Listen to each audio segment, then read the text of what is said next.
I'm Joe Graydon. And I'm Terry Graydon. Welcome to this podcast of the People's Pharmacy. You can find previous podcasts and more information on a range of health topics at peoplespharmacy.com. Hippocrates said, "Let food be your medicine." Companies have made it a commodity. Is processed food killing us? This is the People's Pharmacy with Terry and Joe Graydon.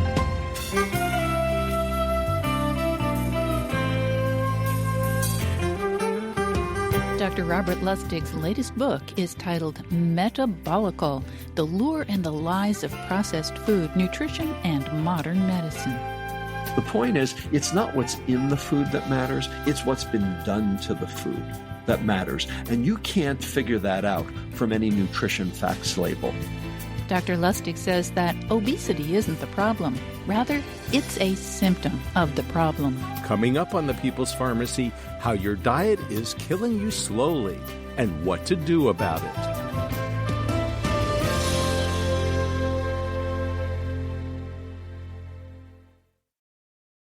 In the People's Pharmacy Health Headlines, there may now be a treatment to help ease some of the symptoms of long COVID. It's estimated that between 10 and 30% of those infected with the virus continue to experience persistent symptoms for many months after recovery. Israeli scientists report that hyperbaric oxygen therapy eases brain fog and some of the other symptoms, such as fatigue, depression, and pain. This randomized controlled trial included 73 patients. Patients receiving active treatment got pure oxygen in a pressurized chamber. Although the results are promising, the trial is small, and this approach needs confirmation. Health experts have known about monkeypox for decades. So long as it was only causing problems in African countries, many public health authorities ignored it. Now that it's circulating in Europe, Asia, and the Americas, they're scrambling to catch up, and they are unfortunately behind the curve, even though there are many hundreds of cases in the U.S. Part of the problem is that we don't know exactly how many Americans are infected because testing is cumbersome and hard to access. Although there is a vaccine that can help prevent infection, it's not been used extensively in Africa. Even in the U.S., most people who might benefit from vaccination have not been immunized. The virus is already spreading rapidly, and implementing plans to get ahead of it will be challenging.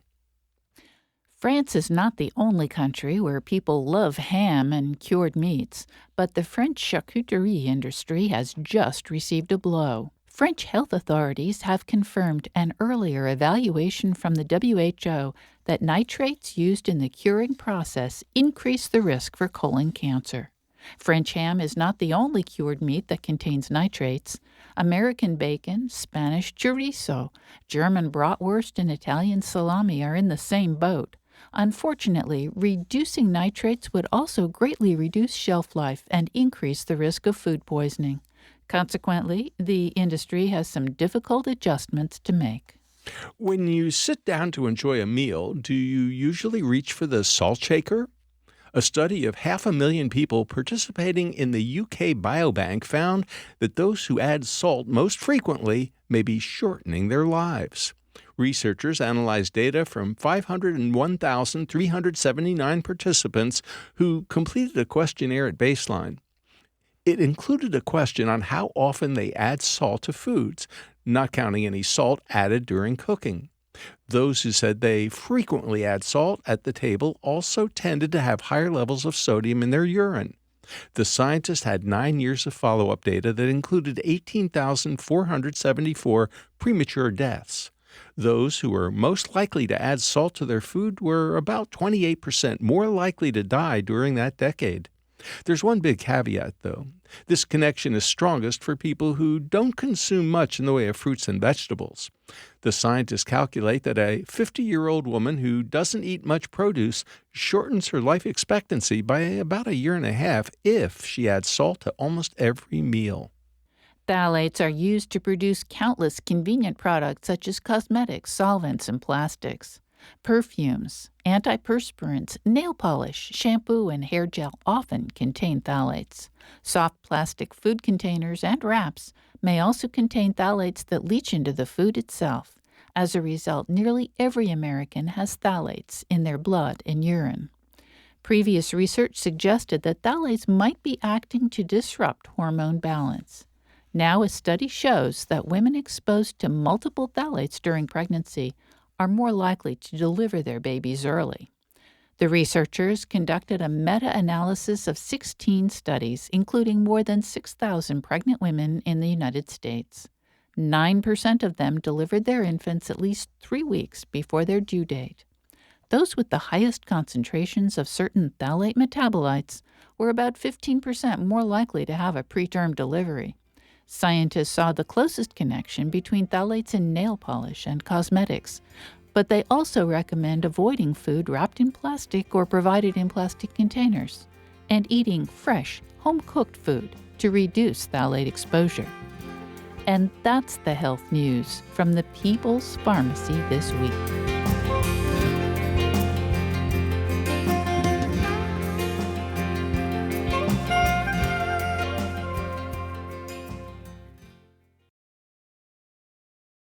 Welcome to the People's Pharmacy. I'm Terry Graydon. And I'm Joe Graydon. One of the acknowledged pillars of good health is a well-balanced diet. But what does that mean? Americans love processed food, from pretzels and potato chips to cookies, donuts, and macaroni and cheese. Are these foods killing us slowly?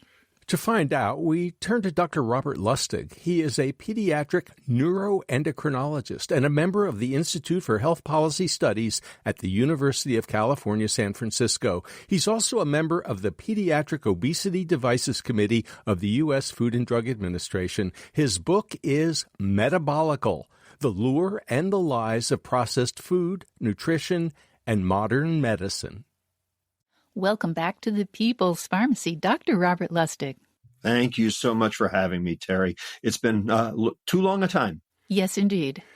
Dr. Lustig, your book, Metabolical, rhymes with diabolical. May we assume that was not accidental? No, by no means was it accidental. In fact, metabolical is a portmanteau, two words crushed together of metabolic, which is the workings of the body, and diabolical, which is the workings of big food, big pharma, and big government. You point out in this really important book, which I hope everyone will read, that you can't solve a problem if you don't know what the problem is. So, Dr. Lustig, what is the primary health problem facing Americans? So everyone thinks that it's obesity. And God knows obesity has been going up for the last 40 years, ad nauseum, intractable, continuing to, rear its ugly head everywhere and in every age group. No argument that is true. The question is that the cause? And I would argue, and I do argue in the book, that in fact, obesity is a symptom of the cause. In the same way that high blood glucose is a symptom of the cause, in the same way that high blood pressure is a symptom of the cause, in the same way that heart disease is a symptom of the cause, in the same way that type 2 diabetes is a symptom of the cause. In fact, we haven't even come close to the cause. The cause is not even known to most doctors. It is underneath. And the reason is because these various diseases, obesity, type 2 diabetes, hypertension, lipid problems, cardiovascular disease, cancer, dementia, non-alcoholic fatty liver disease, polycystic ovarian disease, which cost 75% of healthcare dollars today. And they're all going up, and there's no cure for any of them. The reason is because all of them are actually manifestations of 8 subcellular pathologies within the cell that we as doctors can't get to. You can't get to them? We can, but we can't get to them with medicine. Doctors can't get to them, but people can. Well, can you tell us a little bit about these pathologies? That they wouldn't necessarily be pathologies if they weren't dysfunctional, right? That's right. I mean, so when these 8 pathways are working right, you'll be playing tennis at 110. If these pathways are working wrong, you'll be in your wheelchair at age 40, sucking down some Ensure, waiting for your next stroke on dialysis. It's your choice, as it were, except it's not your choice. And the reason it's not your choice is because the food is what put you in that wheelchair. So unless you fix the food, you're not fixing anything. And that's the whole point of the book, is that all of these diseases that I just mentioned, none of them are druggable. They're all foodable. And the reason is because food will actually make those 8 subcellular pathologies work right. Or the processed food will make those 8 subcellular pathologies work wrong. Well, Dr. Lustig, we're going to talk in a moment about the hateful 8 or the grateful 8 and how food affects them. But first, I want to ask you this, because changing beliefs is really, really hard. And it seems like the prevailing wisdom on the part of both health professionals, your colleagues, and the public at large, disease is genetic and therefore inevitable. Mom had diabetes, I'm going to get diabetes. Dad had a heart attack when he was 48, I'm at a high risk of a heart attack when I'm 48. And during the pandemic, we heard all about comorbidities. Half of Americans might be especially vulnerable to COVID-19 because of pre-existing conditions. So how do we change that prevailing belief? Because it is entrenched. It is. And, part of the reason that medicine has been led down this, shall we say, alternate path over the last 50 years is because people do believe that all of these diseases that I've just mentioned are genetic. And in some cases they are. And I'm not saying that there's no genetic component. There is a genetic component. If you actually look at the GWAS studies, the genome-wide association studies, basically 15% of all chronic disease can be traced back to genetics.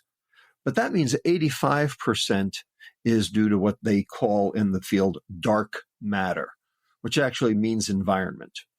So virtually every one of these genetic predispositions can be mitigated by changes in diet. Let me give you an example. Alzheimer's disease. Everyone is deathly afraid of Alzheimer's disease, and for good reason. No argument. And there is a genetic predisposition called ApoE4. And if you have 2 ApoE4 genes, your risk for developing Alzheimer's disease is 9 times greater than the general population. No argument. All true. So that would say this is genetic, right?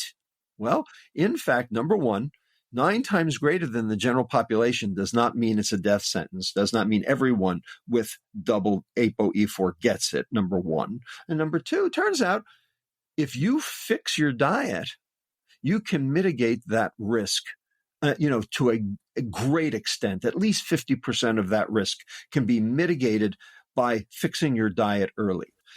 Every one of these genetic predispositions can be mitigated by dietary alteration if you know what you're doing.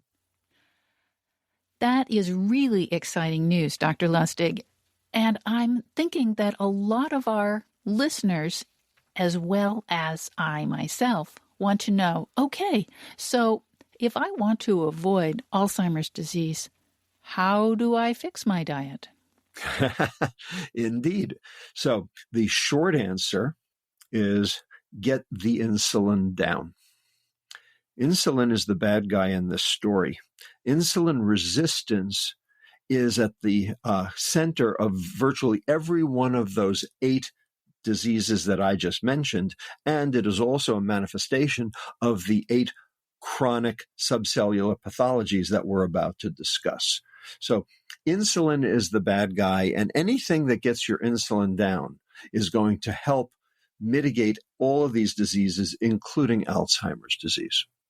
Dr. Lustig, let's run through those hateful 8. A lot of people don't know what you're talking about when you say things like mitochondrial dysfunction or membrane integrity. Tell us very quickly, what are the 8 and why are they so important? So I call them the hateful 8 or the grateful 8, depending on what you do with them. If you're doing them right, they're the grateful 8. If you're not, then they're the hateful 8. First, glycation. So this is why you paint barbecue sauce on your ribs before you grill them to get that nice brown color. All of us are browning all the time. The question is how fast. And the faster you brown, the quicker you die. Second, oxidative stress. So your cells release little hydrogen peroxides just from standard burning. And there are other things that can make it worse, like inflammation. Well, those hydrogen peroxides can kill off bacteria, but they can also kill off your cells. And they can cause significant cell damage. Number 3, mitochondrial dysfunction. Your mitochondria are the energy burning factories inside your cells. If they're not working right, you're not processing energy properly, and it can either cause your cells to be starved or it can cause toxic metabolites to accumulate. Number 4, insulin resistance. Like I said, insulin's the bad guy in the story. Got to keep insulin down. If your body's not responding to the signal, what does your pancreas do? It makes more to try to force the cells to do its job. The problem is that causes a growth message to all of these cells. And, for instance, if you're growing your coronary arteries when you're 55 years old, that's a really bad idea for heart disease. Number 6, inflammation. Now, obviously, inflammation is good when it's killing off a bacteria, but it's bad when it's killing off you. And one of the primary sources of inflammation is in your GI tract. Number 7, methylation. So there are certain metabolites that occur during normal amino acid processing. One, for instance, is called homocysteine, and you've got to get rid of it or you get heart disease. Folate is a primary driver of that process, but you might have a problem with an enzyme called methyl tetrahydrofolate reductase, meaning that your folate's not working and your homocysteine levels are high and you're going to get disease because of it. And there are things you can do about that if that's the case. And then number 8, which is kind of the all-purpose one, is called autophagy. This is garbage night for the cell. Your cell, over the course of the day, creates all sorts of toxic metabolites and dysfunctional organelles, for instance, bum mitochondria and protein aggregates and all sorts of things that have to get cleared out. Well, it gets cleared out through a process called autophagy. If that process is interfered with in any way, then you're not going to be able to clear it out. You're going to be basically building on sand, and your cells are actually going to become more dysfunctional. So autophagy is essential, and autophagy is what sleep is. That's autophagy for your brain. So if you don't sleep, you get dementia. You are listening to Dr. Robert Lustig, Emeritus Professor of Pediatrics in the Division of Endocrinology at the University of California, San Francisco. He is author of the new book, Metabolical, The Lure and the Lies of Processed Food, Nutrition, and Modern Medicine. After the break, find out more about metabolic syndrome and why it's important. Why is it so difficult for doctors to diagnose metabolic syndrome? How would you tell if you have it? Dr. Lustig explains how to counteract this problem with your diet.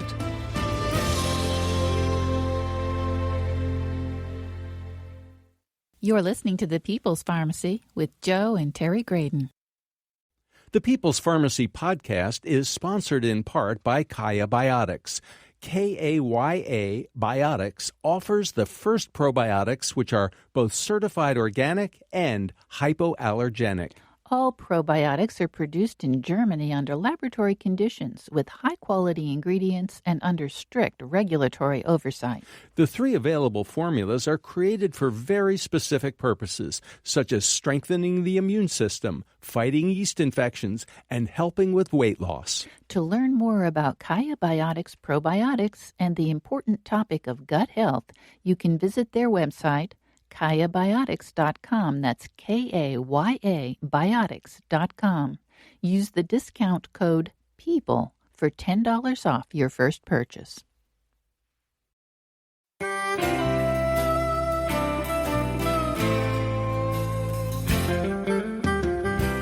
Welcome back to the People's Pharmacy. I'm Joe Graydon. And I'm Terry Graydon. The People's Pharmacy is brought to you in part by Kaya Biotics, organic probiotic products made in Germany.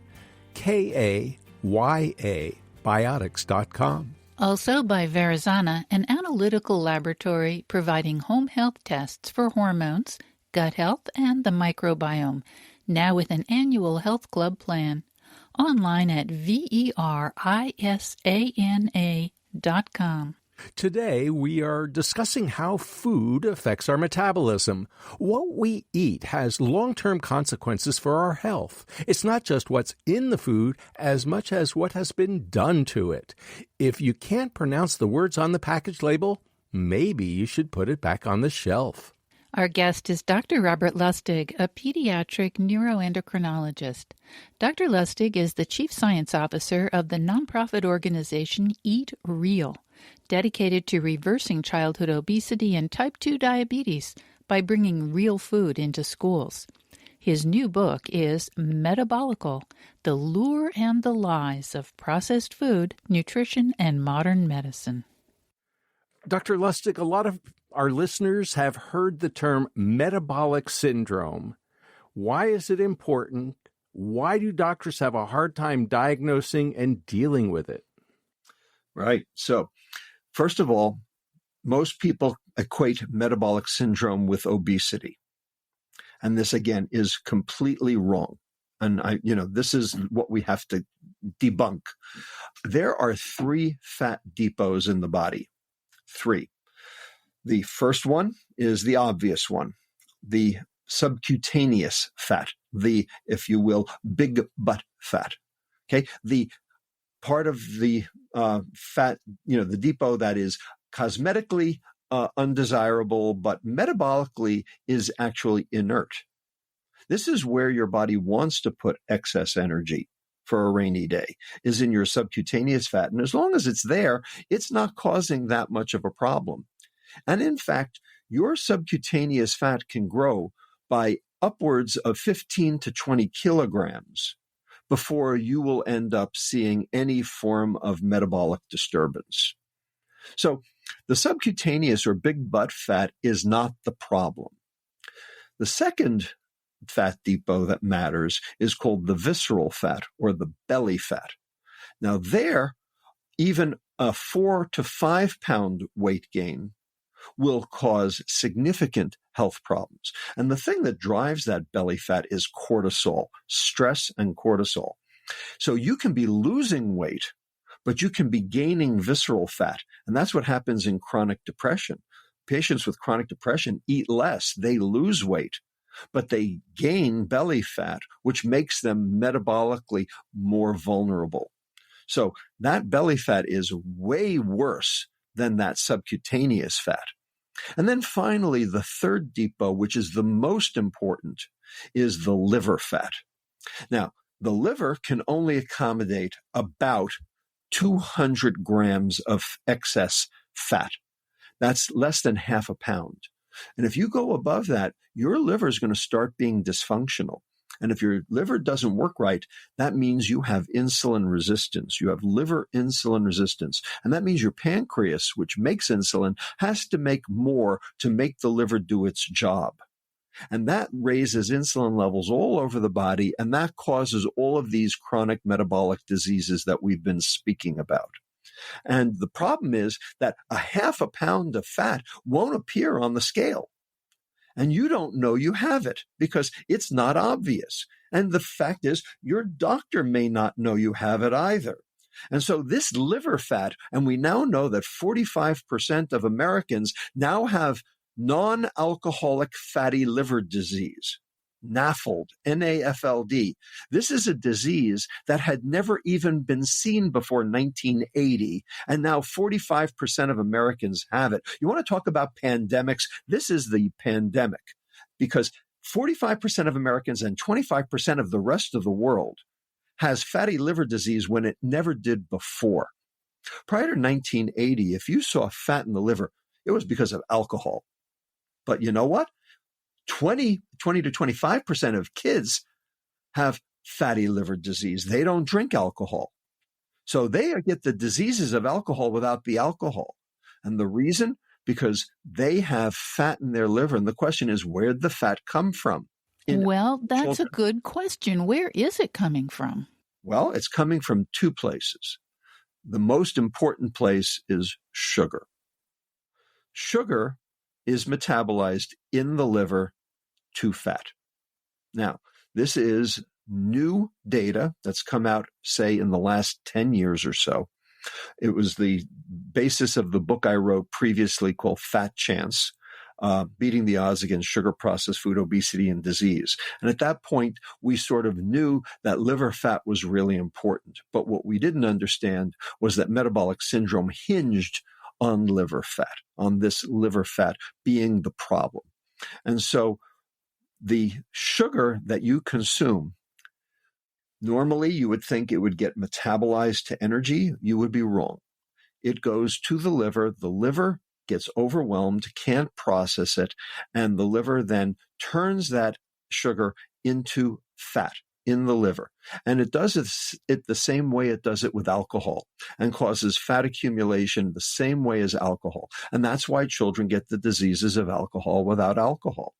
Type 2 diabetes and fatty liver disease used to be the diseases of alcoholics, and now they're the diseases of 5-year-olds. So this is the biggest problem. It is not the only cause of liver fat, but it is by far and away the most important, and it is the one that children are exposed to, and it's the one that the food industry takes advantage of because they put sugar in everything, and it's the one your grandmother is a pusher for. Well, is there any way that people can tell if they have fatty livers or if they have metabolic syndrome? Yes, absolutely. So in chapter 9 of my book, I actually give everyone the tools that they need to be able to diagnose themselves, because often their doctors don't know. Let me give you an example of why they don't know. The cheapest, safest, but least sensitive method for determining metabolic syndrome is your waist circumference. All right? It doesn't cost anything. All you need is a tape measure or a belt. If you're an adult male and your waist circumference is over 40 inches, or if you're an adult female and your waist circumference is over 35 inches, chances are you have metabolic syndrome. And the reason is because that correlates with both visceral and liver fat. But again, it's not sensitive. The most sensitive, cheap test is a test that you get on your chemistry panel when you go to the doctor. And it's called an ALT, alanine aminotransferase. Now, this is a test that's been around forever. It had a different name back in the 70s. It was called SGPT, and don't worry about what that stood for. They changed the name, but it's the exact same test and the same assay. Now, here's the problem. When I entered medical school in 1976, the upper limit for an ALT was 25. Today, the upper limit for ALT is 40. Same test, same assay. Why did the upper limit change? Good question. Well, this is exactly what's wrong. So it turns out the way you determine a normal range of any given blood test is you take a whole bunch of people who you think are normal and you figure out what's going on. You get the Gaussian or the bell-shaped curve distribution, and you draw two lines at -2 and +2 standard deviations, and anything either on either side of that would either be low or high. That's how you do it. It's a standard statistical fudge. Here's the problem. Over the last 40 years, everyone now has fatty liver disease, and they don't know it. They think they're normal, but they're not. They all have metabolic dysfunction because of the fat they have in their liver that they don't know about and their doctor doesn't know about. So they go to the lab, and the lab generates thousands of specimens, and they do the analysis, and the whole thing has been shifted to the right. And so now that +2 standard deviations is at 40, whereas it used to be at 25, because everyone's got fatty liver disease. So the real upper limit is still 25, but that's not what it says on the lab slip. So, Dr. Lustig, somebody gets their blood panel. They look at the ALT levels. It's 35. It's considered normal, but it's not really normal. What do you say when you see such a patient? That's right. So if a regular doctor saw that, they'd say, well, your ALT is normal. If I saw that patient, I'd say, look, you got fatty liver disease and you need to do something about it. And the first thing you need to do is get rid of the liver fat. And there are two ways to get rid of the liver fat. And one is get rid of the sugar in your diet. And the other is alter the type and timing of your meals. So intermittent fasting, which you may have heard about, is one way to reduce that liver fat. So your liver will burn that liver fat preferentially before it will burn carbohydrate if you are not presenting carbohydrate to it. So if you engage in what they call intermittent fasting, that is that you eat your meals within an 8-hour window, usually something like from 10 a.m. to 6 p.m., and don't eat before or don't eat after. This is work from Walter Longo and Jason Fung and several other gastroenterologists out there. This will allow your liver an opportunity to burn off that liver fat and get that liver fat down. And in the process, your liver will work better. Therefore, your pancreas will make less insulin. You will become more insulin sensitive, and you will have actually reversed the metabolic dysfunction. The most important thing is get rid of the sugar. Take the sugar, the added sugar, out of your diet because that is the primary substrate for generating liver fat. Alcohol is number one, but we're assuming that it's not because you're an alcoholic. We're assuming it's just because you eat a standard American diet. And get rid of the added sugar. And you will see your ALT plummet. You will see your insulin sensitivity improve. And when your insulin goes down low enough, you will start to see some weight loss. Dr. Lustig, a lot of people say, well, I don't put sugar in my iced tea or in my coffee. I'm pretty careful about that. But hey, this pandemic was hard on me psychologically. I've been eating a lot of mac and cheese and maybe having a couple of Oreos. What's the big deal? So that's exactly what the big deal is, the mac and cheese and the Oreos. And Kraft can't keep up with the mac and cheese.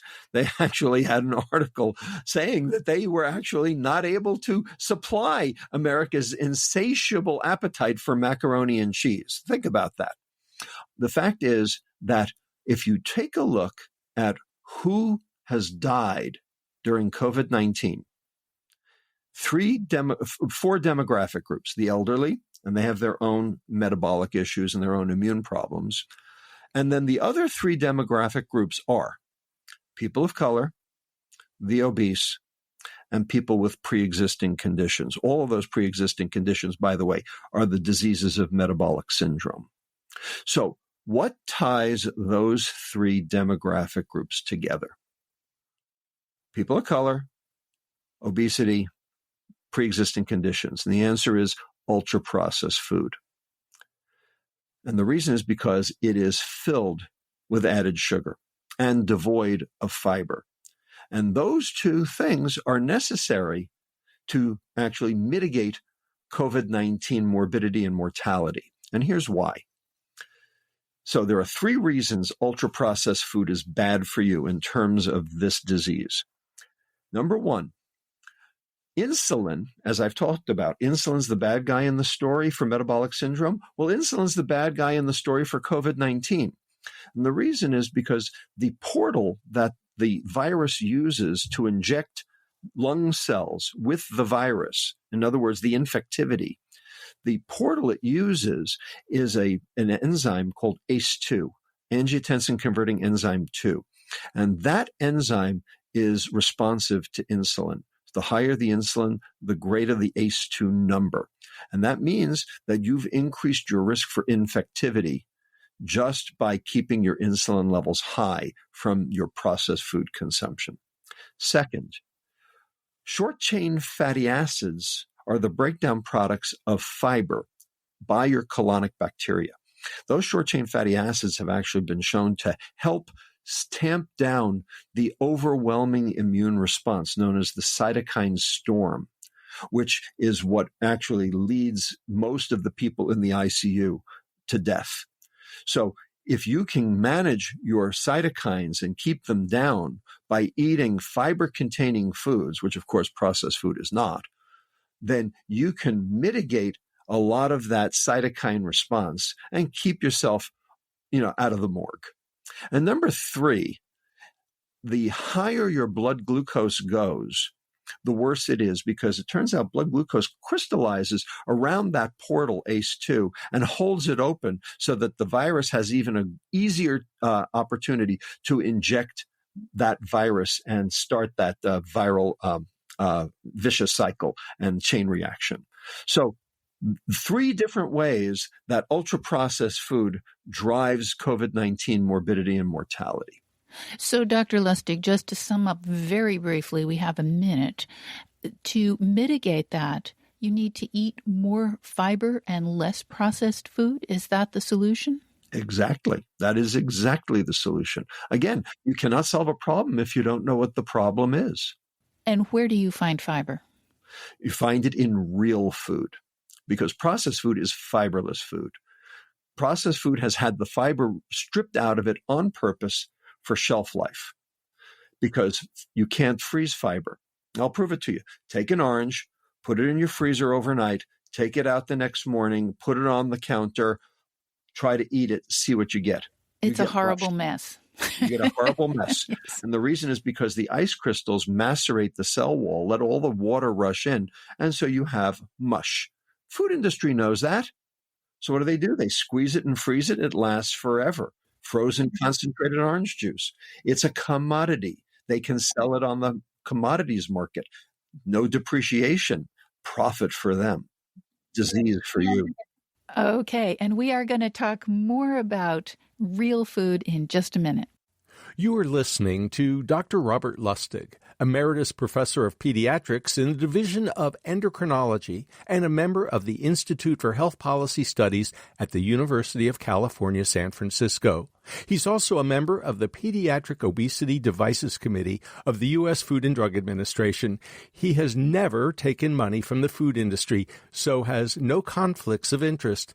He's author of Metabolical: The Lure and Lies of Processed Food, Nutrition, and Modern Medicine. We asked Dr. Lustig about the evidence linking the groups most vulnerable to COVID-19 infection to a high intake of processed foods. He sent us published research demonstrating the connection, and we've posted links to the studies on our website. After the break, we'll take another look at the Hateful Eight and how we can turn them into the Grateful Eight. How can you tell if a food will protect your liver or endanger it? Do you think breakfast is the most important meal of the day? What do you eat for breakfast? We'll compare the pros and cons of eggs versus donuts. What food will help you stay healthy and ward off metabolic syndrome?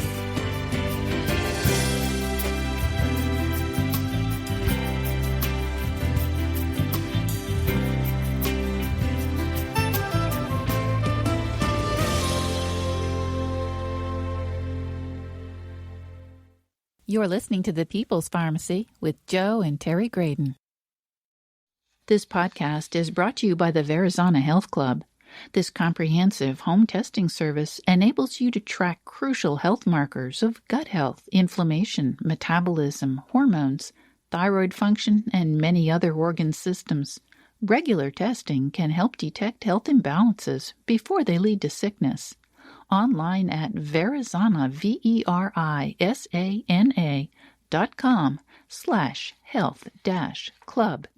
Get 50% off the first month with the discount code PEOPLE50.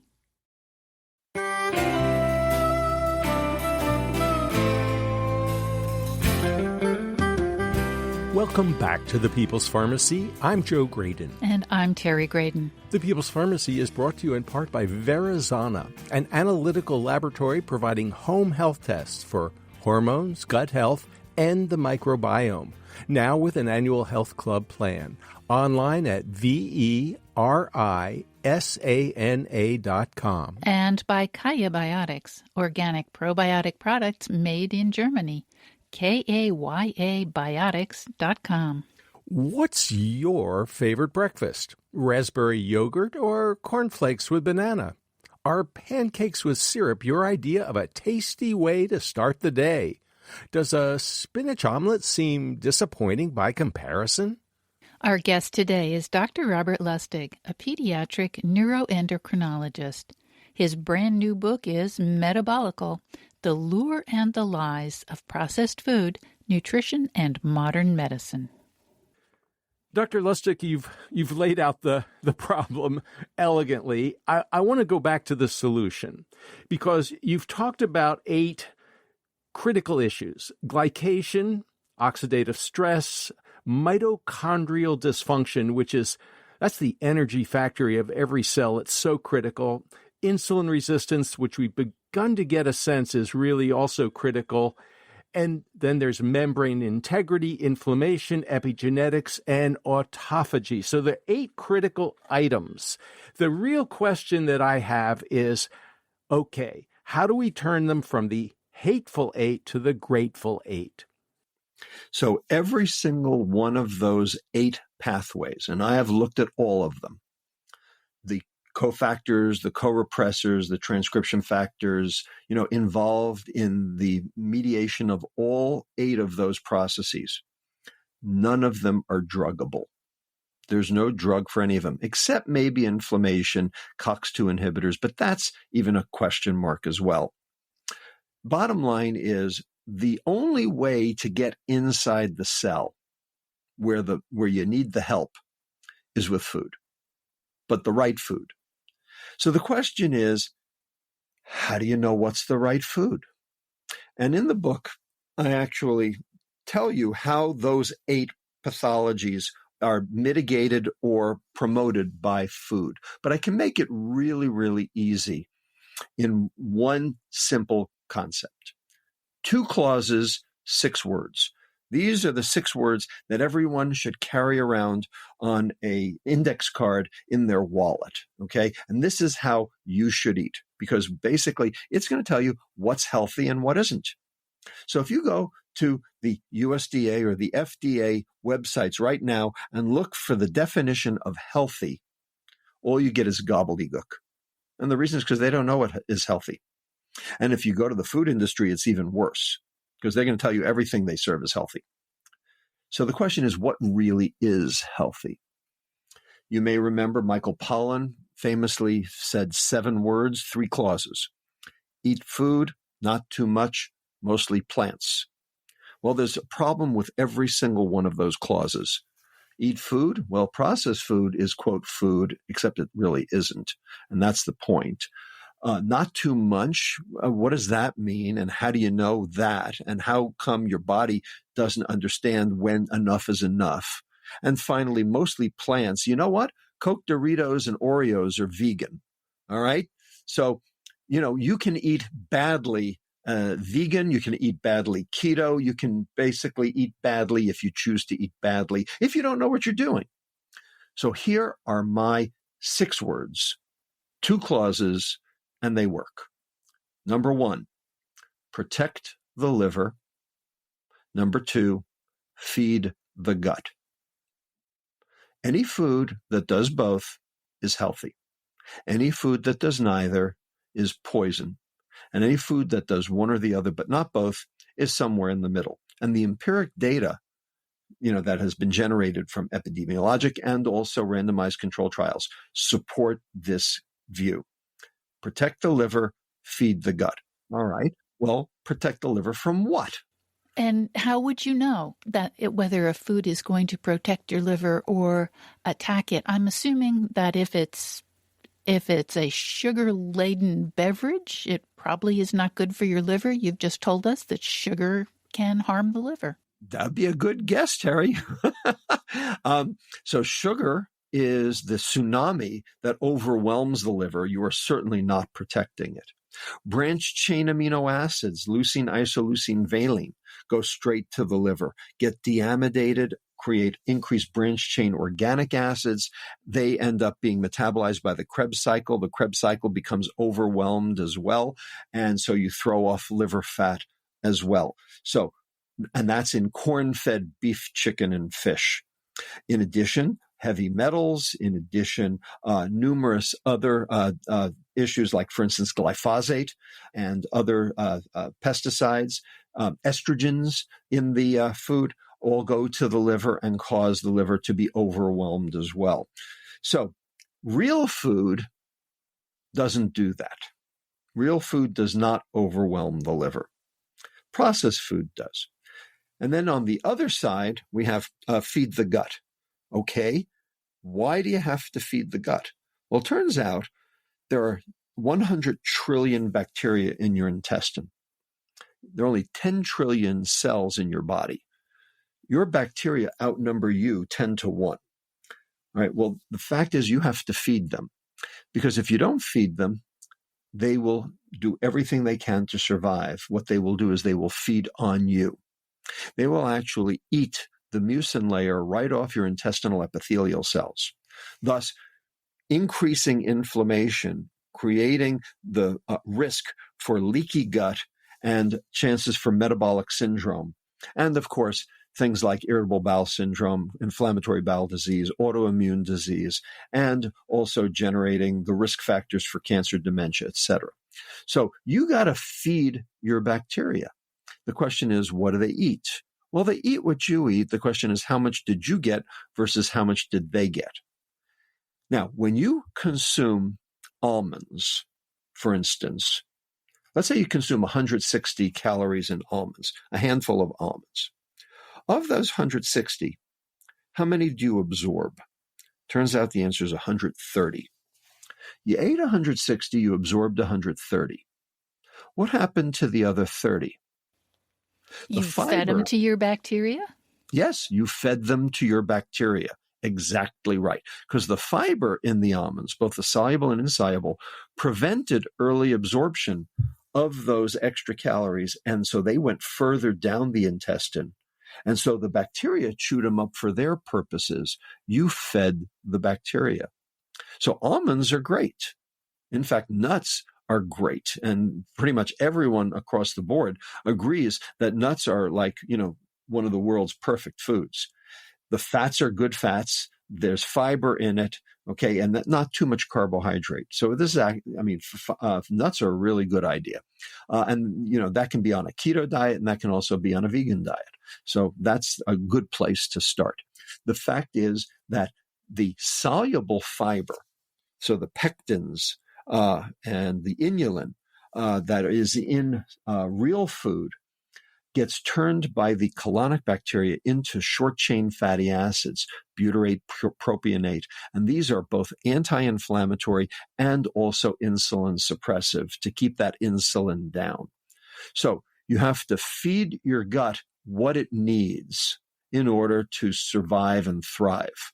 And if you don't, what you're going to do is you're choosing the bad bacteria, and those are going to increase inflammation. One of the other things that causes the bad bacteria to proliferate is the antibiotics. Not just the antibiotics your doctor gave you, but the antibiotics your butcher gave you. Because most of the cows, most of the meat that's been grown in America has been raised on a CAFO, a concentrated animal feeding operation. And it's a very unsanitary and very unhappy place. And cows get sick. And in order to prevent them from getting various intestinal diseases, the animal husbandry people give them antibiotics. And what that does is that pervades the meat, allows the cow to survive. That's true. But in fact, we end up eating those antibiotics. We end up changing our microbiome in our intestines and promote even more inflammation. So there are a lot of ways that we can protect our liver and feed our gut. But every one of them ends up coming back to real food. The point is, it's not what's in the food that matters. It's what's been done to the food. that matters. And you can't figure that out from any nutrition facts label. That information is not on the label. You have to know it. And that's the reason I wrote the book. Dr. Lustig, let's talk breakfast. So nutrition experts, they say, it's the most important meal of the day. You say it's become the most dangerous. Why? Well, so first of all, who was it that said breakfast is the most important meal of the day? Everyone says that. Is it true? Okay, we take it on face value that that's the case. Is it true? Who said it? The woman who said it was the founder of the American Dietetic Association. Her name was Lena Cooper in 1917. She is the one who said breakfast was the most important meal of the day. Now, who was this lady, Lena Cooper? Turns out she was the apprentice, not the dietitian, but the apprentice. She only got a high school education. She was the apprentice to none other than Dr. John Harvey Kellogg at his Battle Creek Sanitarium. Now, you may know that John Harvey Kellogg had some very interesting and unusual medical precepts to his practice, because he thought that the two biggest problems in American society were constipation and masturbation. And he believed that meat was the cause of both. And so he advocated a meat-free diet, a basically vegetarian diet. And this, of course, fit his own religious principles, as he was a Seventh-day Adventist. And so this is, of course, where Kellogg's cornflakes came from, because, this was breakfast. And so he and his brother basically nationalized their breakfast, and that became, of course, Kellogg's that we know today. And, of course, because Lena Cooper was his apprentice, she said that this is when we do our best, because carbohydrate makes sense for breakfast, not meat, and therefore breakfast is the most important meal of the day. My question to you is, does any of that sound right to you? Well, what we have seen is that there doesn't seem to be any epidemiological evidence that breakfast is essential. Well, and what I see is a lot of kids getting ready for school, running late, grabbing cereal, maybe Cheerios, perfectly fine cereal, I suspect, but pretty carb-laden, and all kinds of other stuff like Fruit Loops, and maybe grabbing a bagel or a donut. So I worry about all the carbs. So I'm more worried about the sugar. So Fruit Loops, 40% sugar. Donuts, 33% sugar. Remember what I talked to you about AMP kinase, this enzyme that controls mitochondrial burning? You're poisoning it. So even though you're taking in calories, and those calories should provide cellular energy, they're not. And the reason is because the mitochondria are dysfunctional because of the sugar. And we actually have the intermediary metabolite of sugar that causes the mitochondrial dysfunction. It is called methylglyoxal. It is a breakdown product of glycolysis. It goes from dihydroxyacetone phosphate to methylglyoxal, and then the methylglyoxal is supposed to be metabolized by an enzyme called glyoxylase 1 to something called D-lactate. So we measured D-lactate in patients with metabolic syndrome and showed that it was extraordinarily high, showing that, in fact, methylglyoxal levels were very high in patients with metabolic syndrome. And we showed that the reason was because of the sugar. And when we got the sugar out of kids' diets, their D-lactate levels fell on a dime, and their insulin sensitivity improved, and their energy expenditure increased. In other words, we made their mitochondria work by getting rid of the sugar. So the answer to the question is breakfast the most important meal of the day? And the answer is, breakfast could be the most important meal of the day if it didn't have any sugar in it. Dr. Lustig, Everybody agrees that lifestyle is critically important for good health. And yet, it seems as if a lot of your colleagues kind of throw up their hands in despair. I tell people to stop smoking. I tell them to lose 15 pounds. They don't do it. There's something wrong with those patients. And I tell you what, heart disease is the number one killer. If they just take the statin that I prescribe, at least that will save their lives because, atorvastatin, rosuvastatin, those statins really work. And I can't get people to lose weight. They're going to eat those parfaits and those ice cream sundaes. There's nothing I can do about that, but the statin will solve the problem. Yep, that is the path of least resistance, isn't it? I hear you. You're absolutely right, Joe. So this is the standard prevailing wisdom in modern medicine today, and it is complete hogwash. And let me try to explain to you why it's hogwash. Number one, do statins prevent death? In primary prevention studies, and there are 44 studies, turns out the increase in longevity provided by statins is a total of 4 days.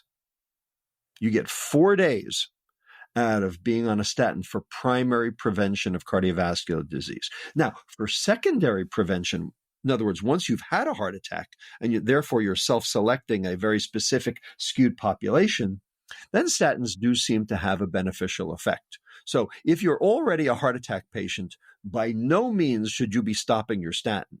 In fact, you should not stop your statin until you talk to your doctor anyway. But what you need to do is you need to say to them, did you put me on the statin because you thought I couldn't control my diet?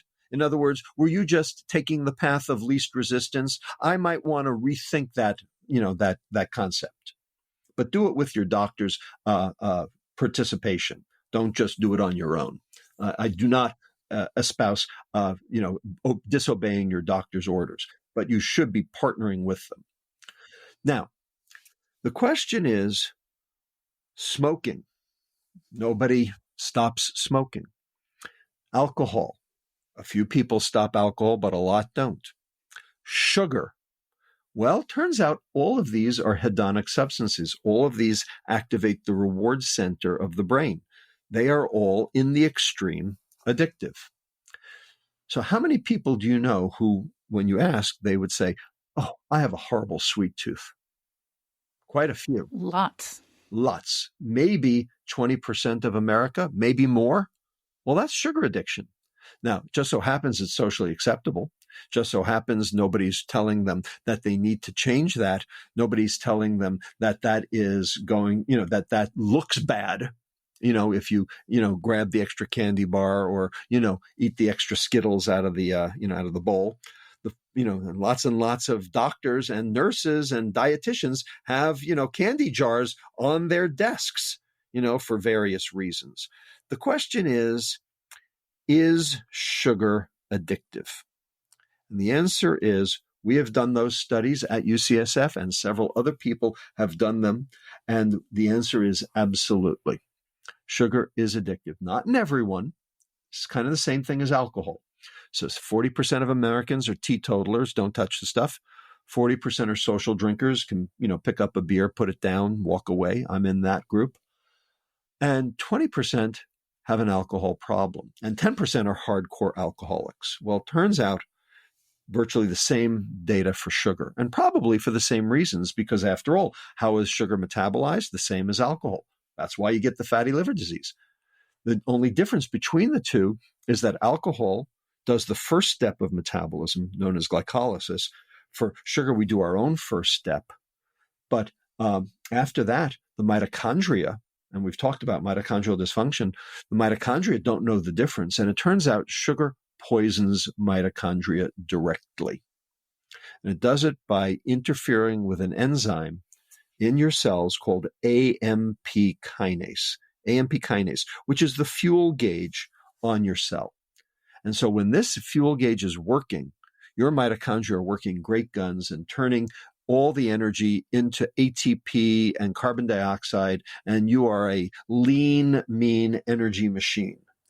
But when your AMP kinase is not working, okay, then your cell is turning all of that extra substrate, all that extra glucose or fructose into fat. And in the liver, that causes liver dysfunction. In the muscle, it causes muscle dysfunction. In the brain, it causes brain dysfunction. Now, Dr. Lustig, is there any hope? Because when people are addicted, it's enormously difficult for them to make changes. Can we make changes? Oh, absolutely. The big thing is you have to, number one, you have to know that that's the problem. Because if you don't understand that that's the problem and you start feeling bad, there's this thing called sugar withdrawal. If you try to go off sugar for 5 days, you're going to basically feel pretty lousy.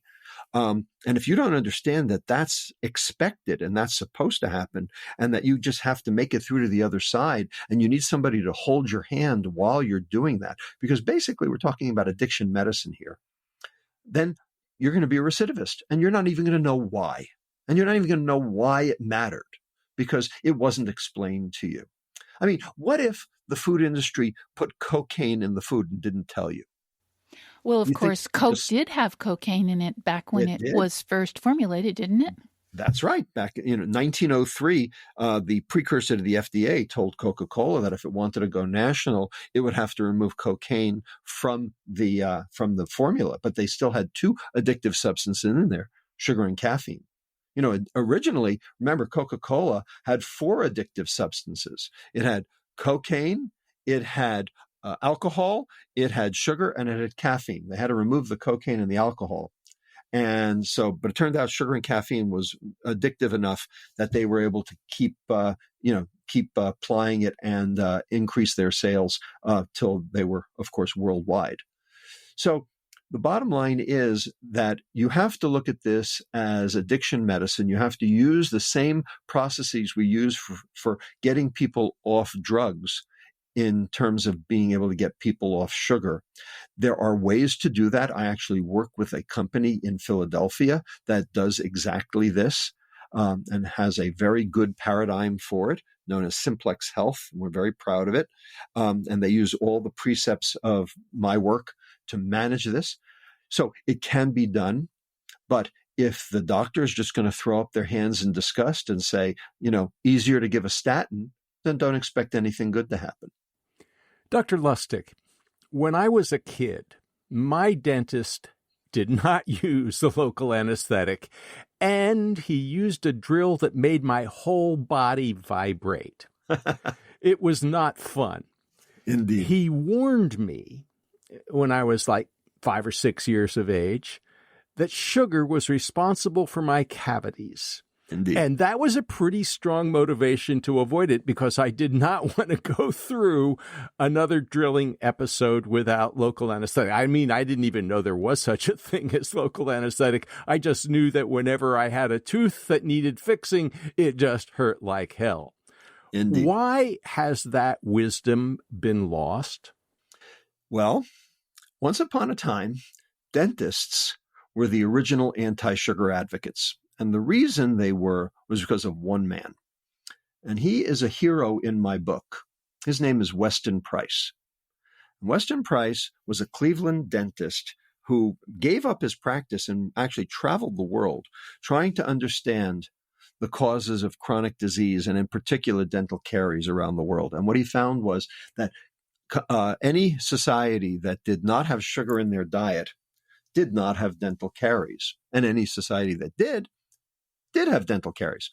And so he showed these data both from an epidemiological standpoint and a causative standpoint, and the dentists understood. And in the 1930s, dentists were the original anti-sugar advocates. However, something happened. This message got derailed. And it got derailed in 1945. And in 1945, a study was done in Grand Rapids, Michigan, which demonstrated that the addition of fluoride to the water supply cut the incidence rate of dental caries in the children of Grand Rapids by 40%. And this was a great boon. And so we started fluoridating water around the country and then around the world, and saw the prevalence of dental caries go down by somewhere around 30%. And this was considered a great public health win. Well, I'm not saying it's not, but why only 30%? And if you add more fluoride, you don't get more dental caries prevention. We've topped out. We've actually reached an asymptote in terms of dental caries prevention. And the reason is because fluoride is not a primary preventer. It is an adjunct. It is an adjunct to changes in diet.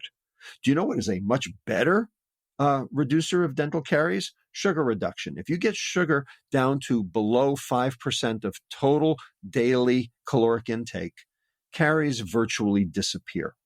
That's basically what Weston Price showed.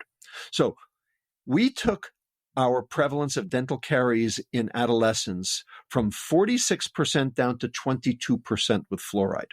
We could get it down to 1% with sugar reduction. So you tell me what the better message for dentists is. Dr. Robert Lustig, there is a tremendous amount in this wonderful book, Metabolical. Could you please sum up briefly what you hope our listeners will take away from the book and our conversation today? That's a loaded question, Terry, but here we go. There's a wasp in your attic. What are you going to do? Kill the wasp or destroy the wasp's nest? In order to solve a problem, you have to work upstream of the problem. Downstream only affects the results. It doesn't affect the cause. We have diseases that have come out of nowhere and have basically taken over our entire medical landscape, and they are breaking the bank. And none of them are amenable to medicines. And the reason is because we are working downstream of the problem.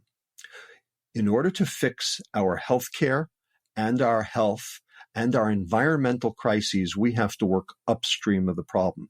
But you can't work upstream of the problem if you don't know what the problem is. This book explains what the problem really is, and it also explains how to fix it. Dr. Robert Lustig, we are out of time. We want to thank you so much for talking with us on the People's Pharmacy today. Oh, it's been my pleasure. It's always a great pleasure talking with both of you. Thank you. You've been listening to Dr. Robert Lustig, Emeritus Professor of Pediatrics in the Division of Endocrinology.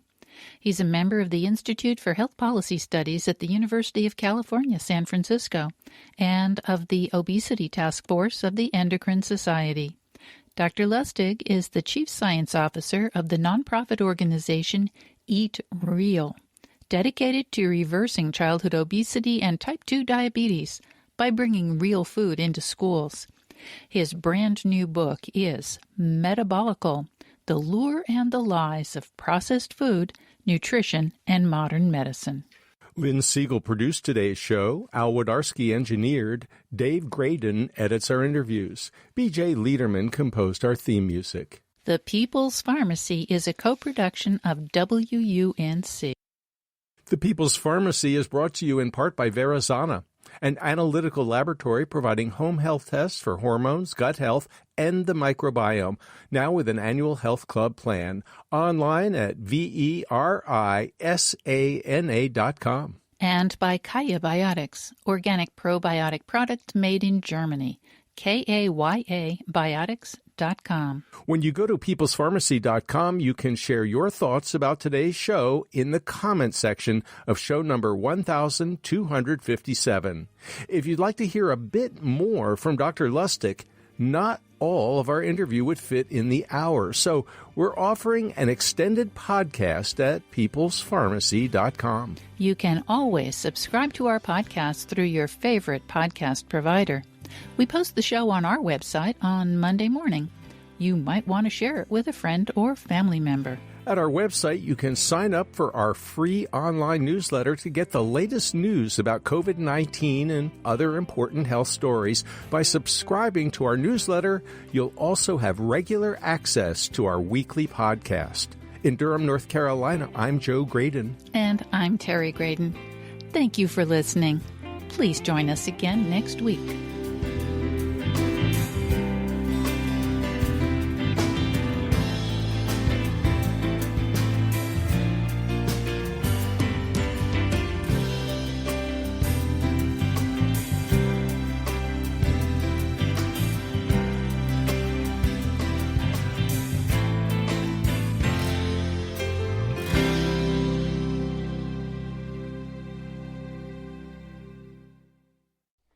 Thank you for listening to the People's Pharmacy Podcast.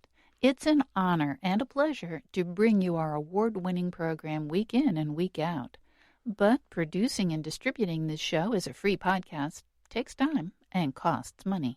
If you like what we do and you'd like to help us continue to produce high-quality, independent healthcare journalism, please consider chipping in.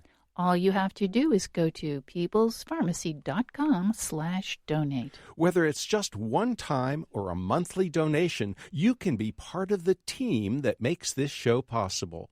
Thank you for your continued loyalty and support. We couldn't make our show without you.